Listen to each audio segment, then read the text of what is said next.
अस्सलाम वालेकुम प्यारे दोस्तों, अब ये कहानी YouTube channel AI story hub से देख रहे हैं। दरिया के किनारे सरसब्ज विशादाब जंगल आबाद था, जहां एक शेर हुक्मरानी करता था। बादशाह होने के नाते वो बहुत माजूर था।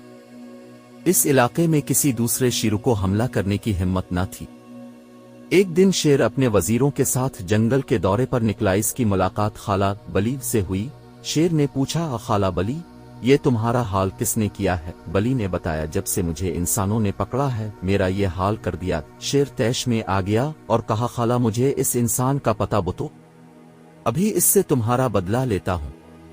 ये सुनकर बली बोली, तुम नहीं जानते, इंसान बहुत खतरनाक है। आखिर खाला शेर को लिए इंसान बस्ती की तरफ रवाना हो गई। रास्ते में उनका टकराव एक लकड़हारे से हुआ जो लकड़ियां काट रहा था। लकड़हारे को देखते ही बली ने कहा, ये इंसान है। शेर ने फौरन कहा, मैं तुम्हारा मुकाबला करने के लिए आया हूँ और अपनी खाला का बदला लेना मेरा हक है।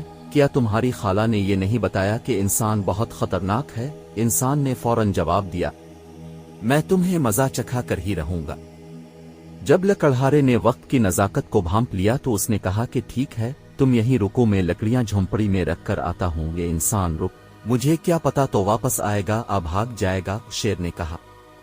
लकड़हारा वापस जाने के लिए पलटा ही था कि लकड़हारे ने कहा, मुझे लगता है मेरे आने तक तुम यहाँ से भाग जाओगे। ये बात सुनकर शेर हंसने लगा और बोला कि मैंने तुम्हें खुद मुकाबला करने के लिए कहा, भला मैं क्यों भागूंगा?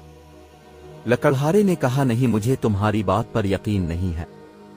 शेर ने परेशानी के आलम में खाला की तरफ देखा। खाला ने तरकीब सोची और कहा कि ऐसे करते हैं कि शेर को इस दरख्त से बांध देते हैं। चुनांचे बिखरा शेर इस तरकीब को मान गया। जो ही शेर दरख्त से बांधा गया, लकड़हारी ने मोटी लकड़ी उठाई और शेर की पिटाई शुरू कर दी और पूरे जंगल में शेर की चीख पुकार सुनाई देने लगी। अच्छी तरह शेर को पीटने के बाद लकड़हारी ने कहा कि बली, अपने भांजे का ख्याल रखो, मैं अभी आता हूँ। ये सुनना था कि बली शेर के पास आई और कहा कि भांजे, मैंने तुमसे कहा था कि इंसान बहुत खतरनाक होता है, अब सजा भुगतो अपने गुरूर की। अगली वीडियो इससे भी मजेदार आने वाली है। चैनल को सब्सक्राइब करें और देखते रहें। शुक्रिया।